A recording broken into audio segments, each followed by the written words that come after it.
And Michael Chugg, promoter, is into round 2 of the Point Nepean Festival after a very successful year last year. It's great to have it back again, but the talent that you have accumulated for this is just amazing. Yeah, it's a very special lineup, isn't it? Yeah.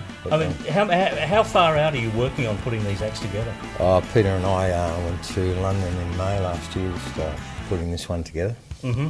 And, you know, we're talking about people of the calibre of Fogerty and Keith Urban on the one bill. I mean, you could take this show around anywhere in the world and sell tickets. Yeah, no, you definitely could. Yeah. It's fantastic.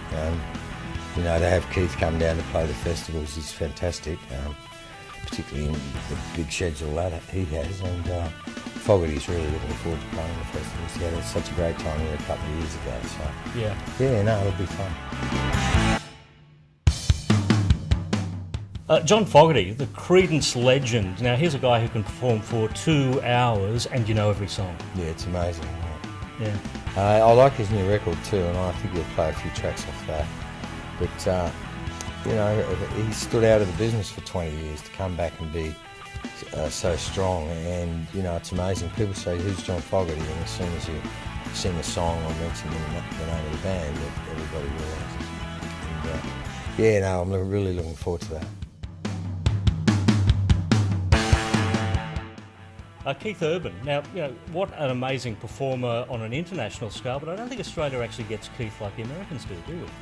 No, it's getting there though. It's the last tour we played full houses in Melbourne and 2 10,000 seaters in Brisbane, sold out pretty much everywhere. And you know, we're just building Keith. You know, Keith left here basically as an unknown, and you know, spent all that time in America before he cracked it, and so consequently.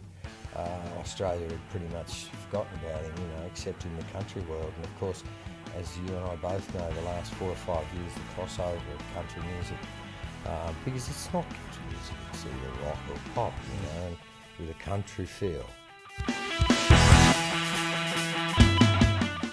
I don't know if many people realise, but the very first tour Gudinski and I did when we started Frontier in 1979 was the UK Squeeze. Jools Holland was in the band. Cheeky little chappy. He was the New Year's Eve show his New Year's Eve show when Paul McCartney slapped our beautiful Kylie on the arse and Heather Mills went for the money. Yep. Did you know that? There you go. We should have Chuggy doing the news for us. So, I'm really looking forward to Jools Holland. It's a great show. I saw it at the Kew Botanical Gardens in London last July, and we decided, look, we've got to have this, and it's not an easy act to bring all this way. It's a big band, and it's going to be fun.